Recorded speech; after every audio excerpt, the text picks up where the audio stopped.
So we're here at Horrible Imaginings for Scratching the Surface, and a little bit different than what I've been doing the entire weekend, which is very different than I normally do. I'm normally long form, and I'm thankful that I have such a talented young lady in front of me, Miss Emily Bennett, talking lovers here at Horrible Imaginings. How you doing, Emily? I'm good, Jay. How are you? I'm doing well. Yeah, things are well. It's amazing how New Orleans to Santa Ana, and in between, how we connect, and then we hit that fest trail and just go forward.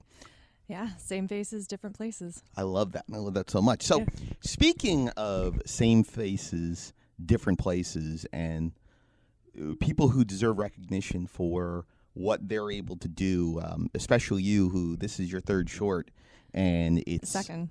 Well, I looked at it with searching and chat room. Oh, yeah, searching. That was the first. I never submitted that Okay, one. that's fine. No, but on the scope of things, it's the third one. But even with that, the step up is incredible. It's really incredible how your style, your visual palette, the sound, everything across the board, which we'll talk about, has garnered a lot of love and a lot of praise here at Horrible Imaginings. It's pretty cool, right? It's amazing. Well, thank you. Yeah. Miguel Rodriguez, come on over here, my friend. We want to present something with you because you're going to be heading out. Oh, my God. But this does come from the judges. Oh, so good. And it is well-deserved. So, guys, thank you so much. So, best director of a short film, Emily Bennett. Oh, my God. Lovers. Thank you guys so much. Holy shit. Oh, my God. Thank you. Thank you It's so pretty. much. It glows so much. It's so beautiful. Great lighting design, Miguel. Holy shit. Thank you so much. Honestly, I made this thing and I didn't know if anybody would get it. I was so worried. You've overwhelmed us. You've overwhelmed me very clearly. Holy shit. Yeah. Thank you so much. You can get up and give a hug. Yeah. And right now, Miguel and Emily are big hugs for her award-winning Best Director for a short here at Horrible Imaginings. Well deserved. It is well-deserved. Yes. We're very proud to give that. Full disclosure, I do not judge. I have no say in who wins the awards. We have a panel of judges that are professionals in a variety of fields in the industry. And they give a top three. And their top threes are weighted. And it's as scientific as I can make it. Yeah. And this was the Best Director winner by that criteria. So congratulations. My God, thank you. Holy shit. This is... Well done, dude. I'm keeping We call this it the forever. Toil and Trouble Award. Toil and trouble. That is, yes, that's what making a film kind of feels like. Yeah, exactly. Oh my God, I couldn't love this anymore. This is my favorite personal possession ever now. Thank you so much. Oh my God. Horrible Imaginings is constantly shocking. So. We aim to shock. Thanks. Oh my God, thank you. I'll leave you to your interview. I don't cry a lot, so this is crazy. I'll try to believe you. Oh my God. Oh my gosh. So, wow. So that was all pre-planned, and it was all set up, and it was worth the time and worth the effort because you were so deserving for it. And the lineups this weekend with the shorts, there was many talented filmmakers, but it's funny that, Emily, that you say you weren't sure if anyone was going to understand it. Yeah. And I think it's just the opposite. It's very universal to a lot of people who have both been victims and the aggressors in domestic violence and the aspect of terrible acts within a couple. And not even to that level, but even for someone like me who went through a really messy divorce and things went really bad, relationships have a way of being maybe the ultimate horror for you. 100%. And it is universal. And though a lot of women in my life have gone through similar things, this film is for everyone who has been through any kind of... A young man came up to me after the screening yesterday and just said, you spoke to a breakup that I went through recently, and I felt so hurt, but I kept going back to that first image of like what love looked like at the very beginning, where you see yourself as beautiful, as glowing and glowing and happy and in love, and you see the best part of yourself come out. And as things deteriorate, you can't help but look back and kind of filter the person through this initial feeling of elation and love, and you just keep going back to that well, hoping that things will go back to that. And a lot of times, I mean, sadly, in relationships like these, that is universal. Sadly, that isn't the case. It doesn't. You can't get back to that first blush, as it were. So, I'm just so glad. I want to say I'm sad that so many people can relate to this film. Yeah, I agree. But I'm glad that I made this so that they can see part of themselves in it, because I think once you see yourself on a big screen or in media or in a piece of film, you start understanding that you're not a weirdo and you're not horrible, and you're not other than like everyone else. And I think film is just such an important medium to talk about these difficult things, and this is horrific. I wanted to write something that truly terrifies me, to truly lose yourself in something that you believed in so fully. So yeah, I'm going to remember this for the rest of my life. I am glad, and I'm very thankful that you took the time to sit down with me beyond the fact of the award, because this weekend, normally you talk about changes in life. For me, normally I'd be busting my hump to be able to get interview after interview. I only wanted to get one, and you were the only one I wanted to talk to this entire weekend. Good, and that's not Jay. a disrespect to anyone else that's here. It's just the fact that getting to know you at Overlook, in a very loud and crowded setting, seeing how genuine you were about it, and then being able to see your work and seeing the person that no doubt in some connection, and I'm not going to push to where you are connected to that story. Sure. But, having to deal with someone, or you've gone through it, whatever it might be, it's, it really changes your life. And that's something that I wanted to talk about, with the short, personally with you. Yeah. But let's start first, and let's go back to the IMDb for a second. Sure. Every short so far has a relationship dynamic that goes sour. Everything and it's not necessarily, a couples thing. Yeah. You have, with your one that's coming up, I forget the title. What's the one that's coming up? Smile for Me. Smile for Me. Yeah. It's a relationship where someone's following and hearing things, and there's a connection that way. The aspect of chat room, searching. It's all these different relationship dynamics. Yeah. What makes relationships and horror so compelling and so inspiring for you to create? I think relationships are the most compelling because I grew up in the Bible Belt, where we kind of had to prove that everything was good. I grew up behind a white picket fence, father and mother, stay-at-home mom. Everything seemed fine for a while, but then I realized the call was coming from inside the house, that the true kind of horror wasn't coming from outside, because we lived in a very nice neighborhood. Suburbia. Right. Yeah, absolute suburbia. But there were secrets in my house, and my parents fought, and I could hear it behind shut doors. And I learned that the true kind of horror in my life was coming from inside of my house, not from a boogeyman, and not from a stalker, and not from like a monster outside. It was, what are these secrets? What are these secrets that are being kept from these people who I love the most? And I think that you learn from your parents how to enter into relationships.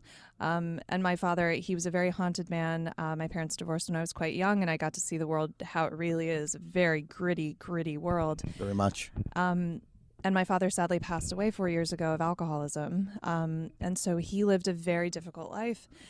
And I would constantly try and, I think, go to him for approval, or just say, am I doing enough? And of course that spills over into your personal relationships. And so, but I think trying to find that acceptance, trying to find that moment of peace in the madness. I mean, the cliche is we always hurt the ones we love. Of course, yeah. And I think that was true, but I was constantly looking to be with, in this particular circumstance, Lovers is based on a real person. For that relationship, I was looking for approval from someone. And if I could get it, then there was peace. And I could finally find peace in a home that I couldn't find as a child. And that ultimately is the most scary thing, because it's what it's who you are. You are your relationships. We are not islands, as much as we like to think we are sometimes. Yeah. Or try to be. I've tried to be an island for a long time, but it doesn't work like that. You can't make a film as an individual. You have to work. So you are the relationships that you have. And so it took a really long time for me to find out that that searching for that peaceful home that I couldn't find as a child, that can happen, but it's not because I have to convince myself that what's happening isn't happening, that if a relationship is bad, to accept that and understand, am I happy? Is this good? Is this healthy for both of us? Right. Is this healthy for me? Ultimately, that wasn't my main goal. My main goal was to find that peace in the home above all else. And so I let things slide and get worse and worse because I was still reaching for that perfect home that I didn't have as a child. And I think that's true for a lot of people. I think childhood is very effective for who we are as adults and how we process that. But that's truly what scares me, is our relationships with people and what we will put up with sometimes in order for an ideal that might not be true. Relationships can be terrifying. Yeah. They can be wonderful too. Right. Like, don't get me wrong. I'm my boyfriend, Justin Brooks, he DP'd my last short, Smile for Me. He's amazing. And there is no smoke and mirrors there. We are who we are. Right. And thank God. But it's going through Lovers. I'm not thankful for that person necessarily, but I am thankful that I've been through that in a weird way, because it's deepened me as a person, and now I can talk to friends about that and help them and just listen to them and not judge, because the first thing you think about an abusive relationship, we've all known people, we've been in that circumstance, why aren't you just leaving? That's that. It's a lot easier said than done. Yeah, and that's that mean voice coming from outside or within your head of just like, you stupid bitch. Why aren't you just leaving? Why? You're so pathetic. Why he loves are you? me. I don't want to go. He loves He'll be me. okay. You know, it was my fault. It was my fault. And we've all been there.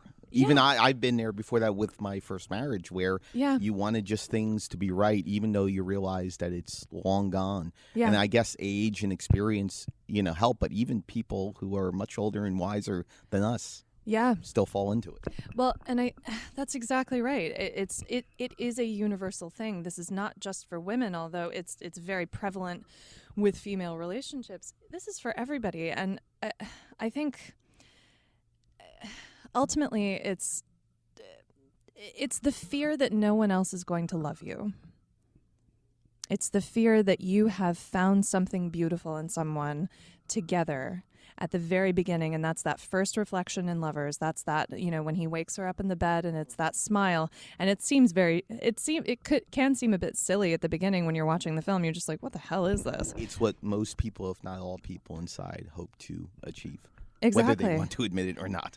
Yeah, but exactly. But you see that first, like I said, first blush of love, and you see the best part of yourself in this person, with this person at the very beginning, and you say to yourself, no one will ever love me like this, and I will never be better than this. And that's just not true. And we watch the woman deteriorate in Lovers, and we want to say to her, but the reflection, that's not correct. Right. We can see the you. Illusion. Yeah. But that's not what she sees. Yeah. And so that is a way of shutting that voice up that says, you stupid, why didn't you leave? That's why you don't leave. Because you were loved, and you deserve to be loved. But you think that you can only be loved by this person. And that's never, ever true. Especially for us creatives who have so much to give. And all of my friends who have said to me, like, no one will ever love me like that, I just want to look at them and hold them and just say, sweetheart, that is not true. That is never true. You will find love. And yeah, I'm just so glad it's resonated with so many people. And again, I'm sorry that it does. But I'm glad to be able to put something into a film that can speak to that. It's both the blessing and the curse when it comes to this with Lovers. The title, Yeah. It's it's abbreviated. I guess it's the way you want to put it. But why not the full word lovers? Well, the opening image is a piece of animation by my good friend Alexander Hahn. You see the full word lovers, and and then the silhouette goes by, and the man's shadow passes, Exactly. and then the vowels go away. So LVRS. As an actor, I trained in England, and we did crazy vocal work. But we kind of learned through my very British speech teacher that consonants are very masculine. They're very like, they're very. I hope I didn't blow your mic out by doing that. But they're very like firm and sudden, whereas vowels are more like ooh, ah. They're very feminine, which I took a little bit offense to in school, quite honestly. But I was like, okay, so the vowels are more emotive though. It's hard to emote with consonants, just picking language apart. So the vowels are the more feminine part of the word. And so by taking those out, it becomes almost this drone if you say it. Yeah. And it's meant to be called lovers, but by abbreviating it, it's very odd, and you almost don't even know what the word is in a way. And the second part, so the masculine and feminine parts of words, but the second part is the whole film is about things being taken away slowly. Right. And so as the film progresses, she has things taken away, and she can't see that. But I wanted to take those letters away. It's the comfort of the word in a way. Lovers. What a lovely word. Exactly, rolls off the tongue. Lovers, yeah. And you have an image, and it's nice, and it's romantic, and maybe it's France, and maybe it's an early morning, nice wine dinner, like lovers, But by taking the vowels away, you take away the comfort of that, and it becomes uppercase, sharp letters, and it's just off-putting. And I wanted to take that comfort away from that word, because this is not a comforting relationship. You've had many credits, TV, screen. Yeah. It's very interesting to see where your career has gone before you decide to jump into the director's chair, the writer's chair. For something like this, with how much weight comes with your performance, the aspect of taking on so many hats with this production, 5 years ago, could have you done a project like this? Emotionally, professionally, as a performer, could have you handled something like this? Normally I ask this at the end, but it's so interesting to see you in front and behind the camera. Because yesterday during the Q&A, you were talking about how you had to get things ready and then roll, and then you had to get back into character to do that. And that's no easy task for even the most seasoned performer. So is this something you could have done even 5 years ago, the way that we see it on the screen? No, and that is twofold as well. 5 years ago, I hadn't been through this relationship yet, so I wouldn't necessarily have that story. I think a film I would have made 5 years ago would have been a bit more trite, quite honestly. I think it would have been a bit more surface and trying to be cute and witty or quirky, kind of working a little more on the surface, which is where I was emotionally 5 years ago. Two, I mean, running a production like that, so I'll just be very frank. I broke up with the person the film is based on. Right. That night I went to sleep, and I had a nightmare that was basically the entire film. So David Lynch came in your head, and he directed your dreamscapes and nightmares. Got it. I like to think he had a hand in it for sure. But it was my brain processing in this dreamscape what had happened, and for me finally accepting, and in a weird way it was relief to say, oh, I'm out, but I don't know who I am now. Like, I'm losing myself. Your identity. Yeah. It's one of the most frightening aspects. There's been plenty of programming this year about loss of identity and what we, who are we at the core of ourselves, and what monster is inside. And we see that with lovers. Absolutely. That's exactly right. And I think it's a wonderful subject, and I love watching films. The films that I've seen here so far, it's so wonderful to see that topic addressed, because I find that fascinating. Yeah, I think 5 years ago, in no way would I have been able to run a production like this. I woke up that morning after that nightmare. My friend John Klein, who's my DP, who is phenomenal, and everyone should work with him if they can, because he is the greatest human being in the world, and a fantastic cinematographer. He called me the next day and he was like, "Are you doing okay?" And I said, yeah, we need to make this movie. And that was my therapy. But not only, it was so rooted emotionally and subconsciously for me, and so image-based. That was my life's goal right after that happened. Because if I could make a thing and like share it with people who have been through this too, right, I wouldn't feel so alone. And I would have something to focus on. Yeah. I would have something to fucking focus on, because if something bad happens in my life, I've learned I can't go home and lie on my mom's couch, because that shit lasts for months and it's great and it's fantastic, but it takes a really long time to get back. So I found out through myself after this traumatic experience, going straight to work was the best thing I could have possibly done, because I immediately felt supported. This story, people responded to it. I pulled crew on. And quite honestly, I think 5 years ago, I would have been like, oh, but my performance, like I want to be, I want to look good as an actor. And for this, I was just like, you know what? No makeup. I want... You are no filter. No. Hashtag no filter. Hashtag no filter. Yeah. Well, and I wanted, like, I look very different without makeup, but I wanted that sense of vulnerability on screen. And so I think vanity went away. I mean, I'm still an actor, so I still have vanity, of course. But I wanted to take away like the beauty of that. And I wanted to look at myself on screen and not see me. When we were doing the edit of this, I would say the woman, she didn't turn her head here. Oh, she's not doing, is there another take of her? And not looking at it as me. And so I think separating myself as guiding this odd production, because this shit was in my head. Like, communicating this to other people was challenging and so fun, though. But then being in character, I knew what that was. I did a ton of prep on that alone, journaling and working through that emotionally, just so I knew I could be there, so that director Emily could guide this fucking production. No, I could not have done this 5 years ago. It's interesting from a personal perspective on how, when I went through my first marriage, there's always those things in your head, those sequences that go through your head, the things you're going to say, how you're going to stand up, how you're going to be weak, how you're going to have confidence. And a lot of times, just like a performance, you have those words in there. You're going to say, well, I'm going to tell you this, and I'm going to tell you that. Yeah. There's no dialogue in this.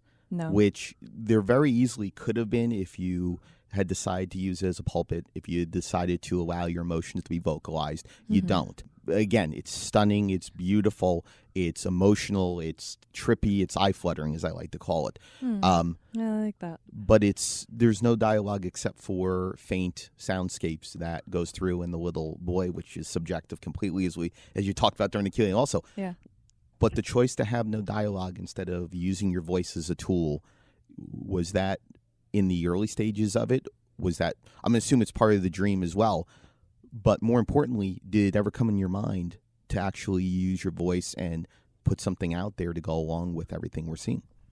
I did have some dialogue initially, as I was working through first drafts of the script, and I would write a draft and then leave it and come back the next day and look at it again, and I felt like, I don't know, it's exactly what you talked about. You plan these things that you're going to say to this person. You stand in the shower and you tell them what's what. Right. It's the shower conversations you have with other people. The car is a great place, folks. Exactly. It's where you get all those good one-liners out and you're just like, and that's what I think about that. And when you're in front of the person, your knees buckle and you don't know what to say. And in the midst of an overwhelming love and trying to, I think the answer is if the woman were to speak, this might end. If she were to speak up, maybe. So lacking the empowerment because of a fear? A fear of losing him. And a fear that this isn't happening. Like the fear that the horror that's happening to her, she's not sure it's happening. She can feel it, but maybe it's just like a stomach ache. Maybe it's get just some Tums for that. Yeah, maybe it's just in her head because she's the reflection. I mean, looking at herself, there's nothing wrong. so there's really nothing to complain about, right? That's the trap of it. And so I started just paring down dialogue and saying, God, if I'm making this too specific. With dialogue, it becomes it's very easy as a writer for me to say, like, this is what Emily Bennett thinks. And quite frankly, who cares?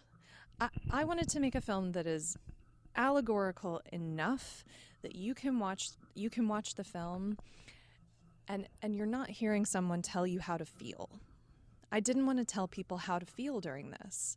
I wanted you to be swept up in the dream that I had and to share that with people. And that's so vulnerable to do, but I felt it was more vulnerable to not have words put to it. I felt that it allowed the audience more room to process it and experience it for themselves. I didn't want to tell people how to feel during this because everyone has had a different experience. Right. And that is such a compliment.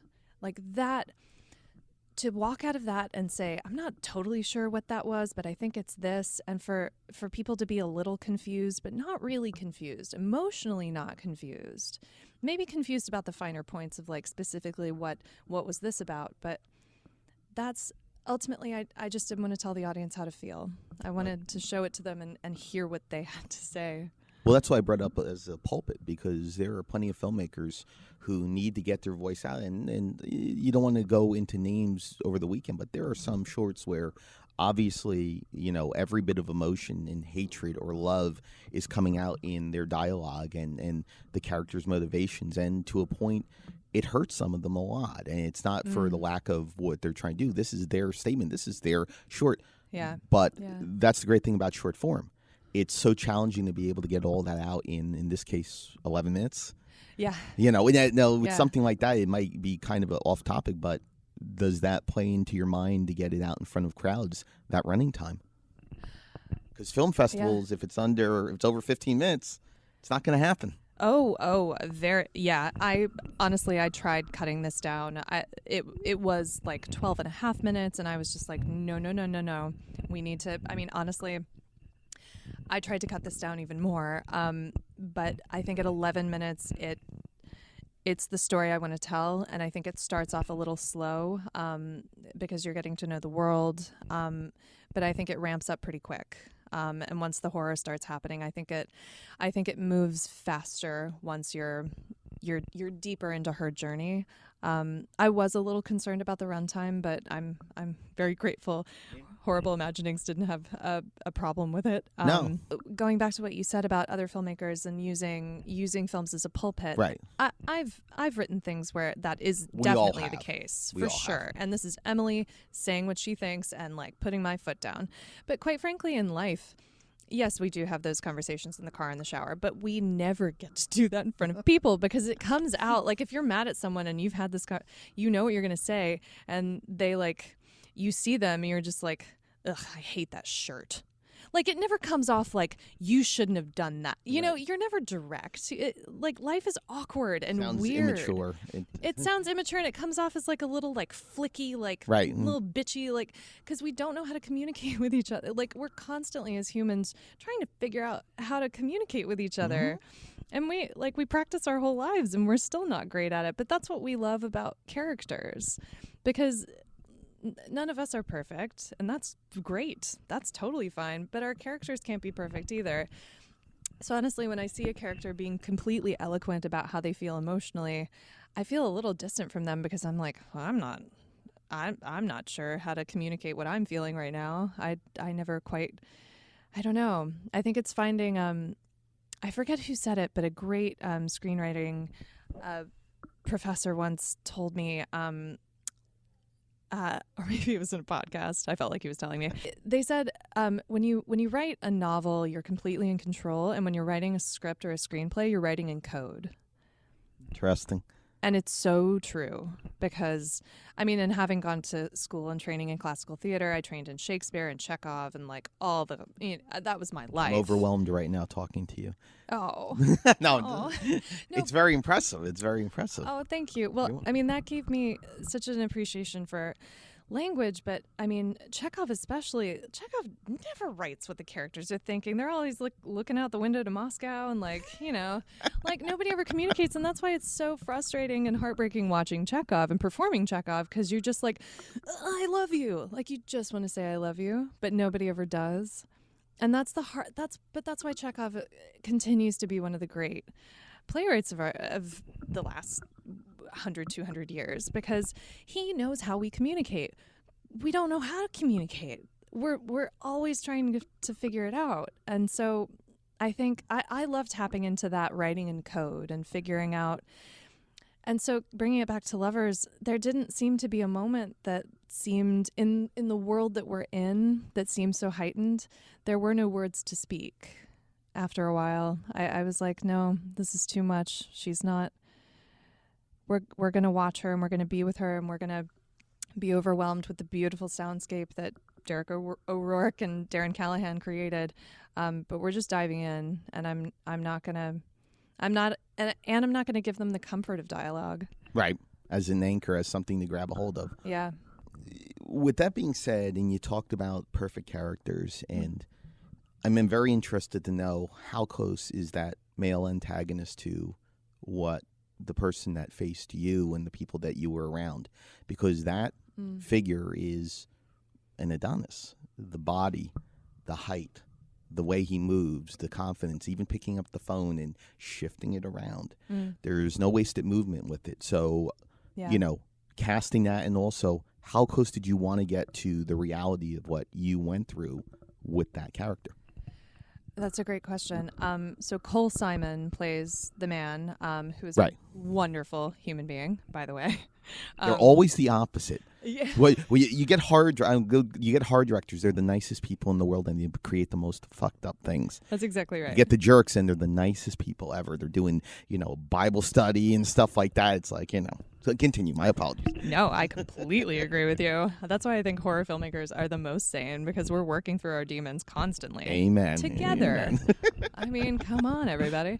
How close is he to the actual person? I will say the person was not or is not as in shape as Cole. I would say that Cole is kind of. I picked him because Cole does CrossFit. He's super trained. He's a theater actor. Right. I know that he knows how to move theatrically and in a heightened way. As you said, no wasted movement. He is very. And honestly, like looking at him, it reminded me. I love this movie, The Cell. Oh yes. Oh my God. I go back to that film constantly. That director, I believe he's Indian. He did mostly music videos for a while. Right. That film is so underappreciated. The way that they dig into Vincent D'Onofrio's brain, the images, the women like kneeling in the field, looking up at the sky with their mouths open, and also the way like that gigantic muscular woman like moved around that space and like threw J-Lo around. So funny. But there was no wasted movement in that world either. And so in dreams, dreams aren't gritty. They're not like, you're not going to see dirt under fingernails necessarily. Right. It's not necessarily polished, but it has that veneer to it that only can come from your mind and those experiences. Yeah. And when you wake up from a dream, you don't remember every little thing, but you're like, somebody told me this, and then I knew I had to go down this hallway, and the hallway had this light, but I don't know what color the walls were. So I wanted someone who could embody what this man seemed like in my mind as perfect and statuesque and muscular and powerful, and could break a door down or carry me across, could like pick me up and take care of me. I wanted a kind of a quintessentially, you want Greek. The romance cover. I wanted, kind of a romance cover. This ideal man, like who wouldn't want this guy? But if you look right behind the mirror, it's all blacked out. It's all blacked out, right. Like his eyes. And so you get little glimpses as he turns his head just slightly. Again, kind of modeled after The Cell, the darkness around the eyes. I wanted you to get a glimpse of like, oh no, wait, what's underneath that though? Right. And I want people to wonder like, what the hell does he look like? So yeah, I would say he's physically different than the person that he's based on. I will say, though, there is an Easter egg in the film. there is one frame that has the person's name written in blood. It's very subtle. I'll have to go back and look. Yeah, it's an Easter egg. And my SFX guy, Phil Skippy Adams, who is fantastic, he and I were doing the blood in one of the scenes, and it was like I'll tell you, it's a closer shot. And so I'm sitting out, and we're shooting MOS, so we can talk the entire time. I have love songs playing in the background. It's the coolest set ever. Everybody was just like, your mind is so fucking weird. And I was just like, cool, thank you for being here. But Skippy and I were like looking at each other, and he was just like, do you want me to write like fuck you with the blood? And I was just like, no. Write his name. Wow. And it was just, I don't know if everybody who worked on the film knows that. It's a little tiny thing. And it's very empowering from the tone of your voice listening to it. Very empowering. And I don't know if he'll ever see this film, and I don't know if he cares. I don't know what his life is now. Wishing him well, I guess. But yeah, that was... try and be the better person with it. Except in this case with this.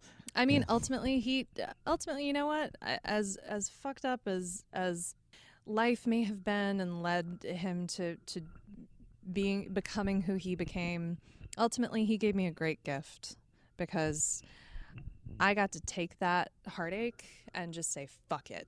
I'm going to go make a movie. And that experience is one of the greatest of my life. And now I get to go around and like come to Horrible Imaginings Film Festival and feel it's the most vulnerable place I've ever been in. And just to share this story, it's been truly transformative. So I am grateful to him in a weird way. I hope to never see him again. I don't want to hear about him, but I can attest. Yeah. I don't want to know what she's doing, because that's a different lifetime ago, and that's a different world ago. Yeah. And it's easier said than done at times, because you always deal with the repercussions, and that's one of the things we'll get to in a couple minutes about the effect it was on you after you finished. Because speaking of suburban horror, talking with people, and they'll throw Jack Ketchum's name out there, God rest his soul. Yeah. For him, when he used to write about damage to animals, it used to take him a while to be able to recover and get back to where he was to continue. And a lot of actors are like that too, and they go to very dark places, But let me ask you this first. You perform on the stage. Yes. Okay. It's blocked. It's laid out. It feels like a theater production. Yeah. It feels like that. How important was your theater training in putting this together and putting this character together? You ask such good questions. Thank you very much. Well, so I go all the way back. You can go all the way back to Universal, but George A. Romero plucked so many actors from the local theater company for Night of the Living Dead and his Dead trilogy, and it always stuck to me that if there was a place for theater actors to really have that power to be overdramatic, to really invoke emotion, horror is that. And especially something as realistic as this, as humanistic as this. It does. So I'm curious about that from your perspective. I would say theater actors on the whole are fantastic to work with on film, because you can do long takes, because they have to do plays. Yeah. They have to be on stage. You go on stage. I mean, I've been in plays where I don't leave the stage at all in like 2.5 hours. So like you get ready, you take a sip of water, you go on stage, and you fucking do your job until you're done. So the good thing about theater actors is you can do super long takes with them. The one challenge about being a theater actor, and this is something I've had to work on, is that you can tend to you play to the back of the house. So you have to learn how to work for the camera and make it smaller, not smaller, but more in line with, like, I'm not yelling at you right now because you're right next to me. Right. So if we were in a theater show, I would be projecting out. And so it's learning how to tailor that. But I would say theater actors, that training is so invaluable, because you do have to carry the entire show. A film is a director and an editor's medium. Right. 100%. Plays, the director has a hand in it. That is an actor's medium. The actors are the ones on stage, and they're the ones carrying the show. And so I think the more presentational feeling of Lovers was really important to me, not only because it heightened it a little bit, but I think when you you take the reality out of things and you do make things a bit more, because like, what do you remember from Lovers? You remember like there was a white bed and there were red Absolutely. gloves, and they're little like breadcrumbs along the way, but you don't remember like what the bed felt like, or like there wasn't like a blanket that had like a pattern on it or something. The only connection that I can tell the bed felt like was the comfort you felt. Exactly. At the beginning, and that all changed as you went through, because the things that are supposed to be comfortable are either a covering or a bribe, or and as you get more towards the end, a way to put down and hurt. The wig comes to mind with it. I mean, there's not even a wiping of the blood. It's just put the wig on there after this terrible and visceral act of the hair pulling. Yeah. So I could see what you're saying about that. Thank you so much. That was absolutely my intention, and I think Most welcome.